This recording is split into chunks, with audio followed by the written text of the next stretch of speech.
guys, you're welcome back to my YouTube channel. Happy Sunday, and how are you all doing? You're welcome back to another Bible study, and today is day 17. And in today's Bible study, we'll be studying Isaiah chapter 35 and chapter 36. And today we go on to see that in chapter 35, the Lord gives Isaiah a message of good news and a message of reassurance to give to his people. Here we see that the Lord is promising to restore everything that they have lost. The Lord is going to make the desert to be fertile again, and it's going to make his people to rejoice. It's going to take away all their sadness and give them joy.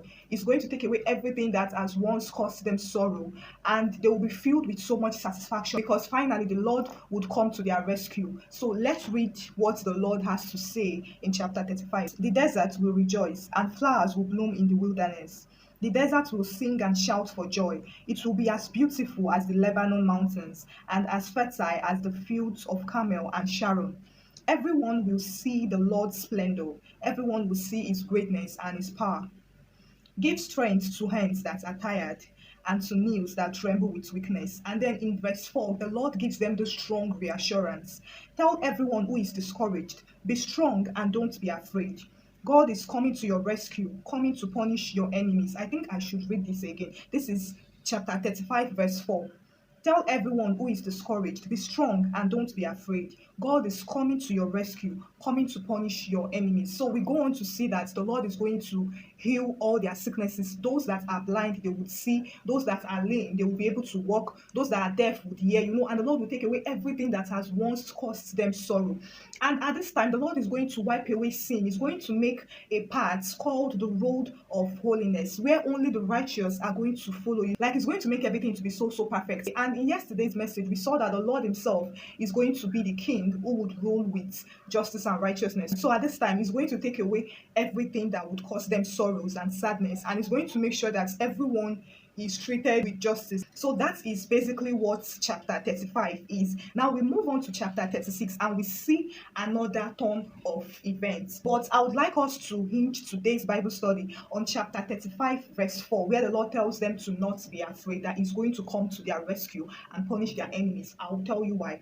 Because in chapter 36 we see that the Assyrian army, yes, you know that the Assyrian army, they were like the world's most powerful army at that time, and they were so proud. They were like God's number one enemy, and they didn't even know that they were just pencils in the hands of God. So God was actually using them to punish nations at that time. In chapter 36 we see that the Assyrian emperor sent some of his officials to come to the people of Judah to give them a warning, to give them a threat. Now at this time it was King Hezekiah, the son of King Ahaz, that was in power. So Hezekiah was the king at that time, and the emperor of Assyria sends a message down to Hezekiah to warn him that, I don't understand what is giving you so much confidence. We see that this official comes with a threatening message, and he meets with some palace officials who listen to him to help convey the message to the king. And we can read this in verse 4. The Assyrian official told them that the emperor wanted to know what made King Hezekiah so confident. So the emperor of Assyria wanted to know what is making King Hezekiah to be so confident, to be like disobedient towards him. Because if we can remember, his father Ahaz has been a very respectful, a very obedient vassal to the emperor of Assyria. And when Hezekiah came to power, it was like he cannot continue with the same slavery that his father had been. So he decided to cut off anything, any homage, any offerings that they usually give to the people of Assyria. Now this thing angered the emperor of Assyria, and he wants to know, like, what is making you to be so confident? Do you have anybody backing you? Like, do you have anybody protecting you? So that is the message that we see now. He demanded, do you think that words can take the place of military skill and might? Who do you think will help you rebel against Assyria? You are expecting Egypt to help you, but that would be like using a reed as a walking stick. It would break and jab your hand. That is what the king of Egypt is like when anyone relies on him. So it's like, wait, are you hoping that Egypt is going to rescue you from us, the Assyrians? Like, what is actually making you to be so confident? And then the official goes on to say in verse 7 that, or will you tell me that you are relying on the Lord your God? Yes, it gets interesting. Now, the Assyrians know that Judah and Jerusalem, they worship the one and true God. Now, they also know that Judah and Jerusalem, that they've been rebellious and God has turned their back against them. But what they did not know is that God did not totally turn his back against them, because as we saw in yesterday's Bible study, God was still their secret defender and their secret protector. So he was still sending words to them that I'm going to protect you, trust in me.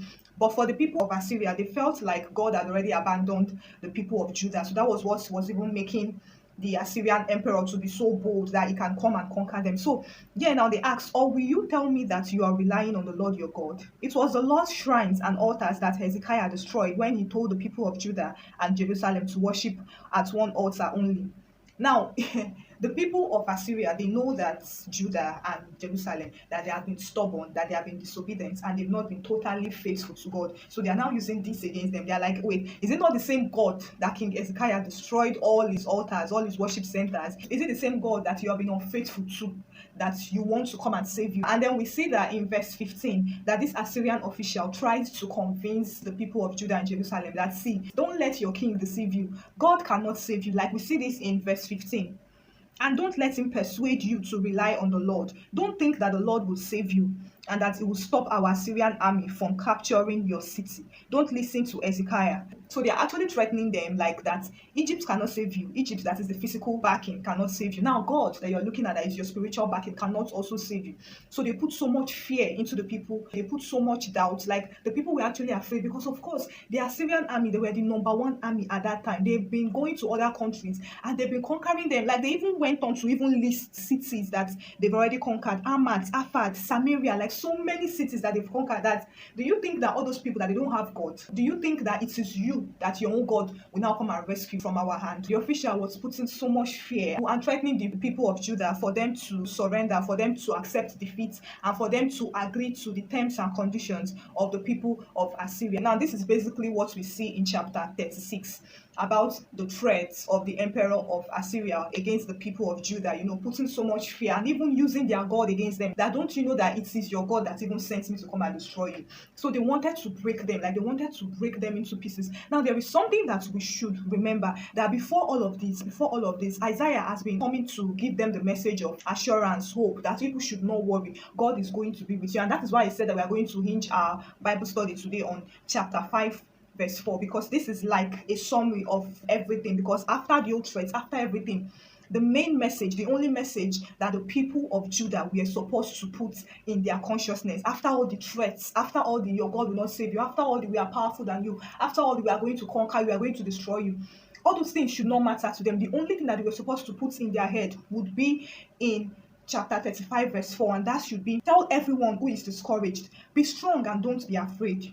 God is coming to your rescue, coming to punish your enemies. So this is what is meant to be in their consciousness. They're not supposed to actually start fretting or start being afraid or start losing hope that, oh, God, are you sure you're going to save us? Or even trying to even consider surrendering to those threats. So they are supposed to put their hope. And I want to put this message out to you today. I don't know, whoever is watching this, I don't know what you're passing through at this point in time. Whatever threat, whatever giant, whatever challenge that might seem threatening, that might seem to be making you afraid, and you might feel like God cannot rescue you, that God cannot help you, whatever challenge, whatever problem you feel like is about to swallow you, I want to reassure you that the Lord God is saying that you should not be afraid and you should not lose hope. He is going to rescue you. He's going to rescue you and he's going to punish all your enemies. Don't lose hope. This is the message of God to you today. You're not meant to actually focus on all those challenges you're facing. You're not supposed to focus on them. You're supposed to focus your eyes only on the Lord, because where would your help come from if not God? Yes, man cannot help you. That man might fail you, but guess what?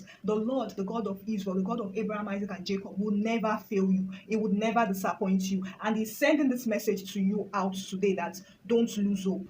Don't be discouraged. Now, I want you to hold on to this. Isaiah chapter 35, verse 4.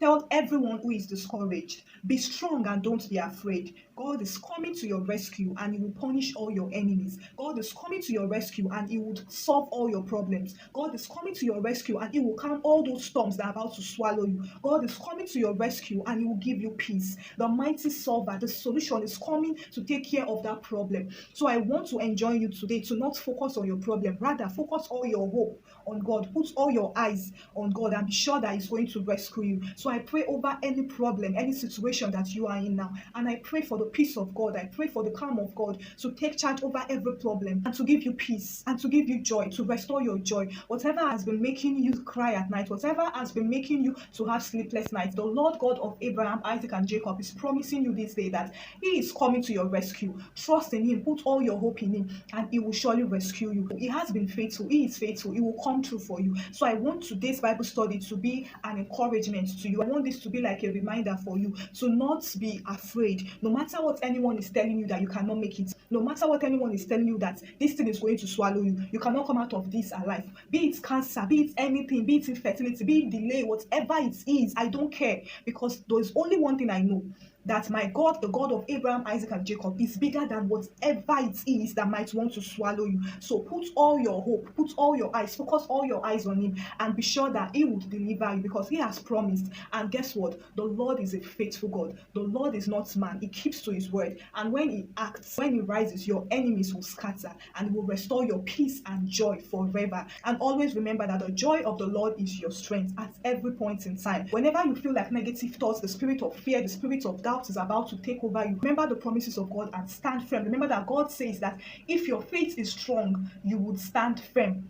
Those that know their God, they shall do exploits. They shall fight and they shall not be conquered. They shall stand firm and they shall conquer till the end. Thank you for watching to this moment. I hope that this Bible study today spoke to you. I hope that God gave you the message that is meant for you. Tomorrow we'll be studying Isaiah chapter 37 and chapter 38, and I would also want to see you there also. Please study this at your own quiet time so that the Lord can reveal what He has for you. And then when we come online to do it, it will be like a confirmation of the message that God has already deposited in you. Because remember that the Lord always has something to tell you every day, and I'm very excited to be doing this with you. Thank you for watching. Please subscribe to this YouTube channel if you've not done so, and give this video a thumbs up also, and I'll see you in tomorrow's Bible study. Bye.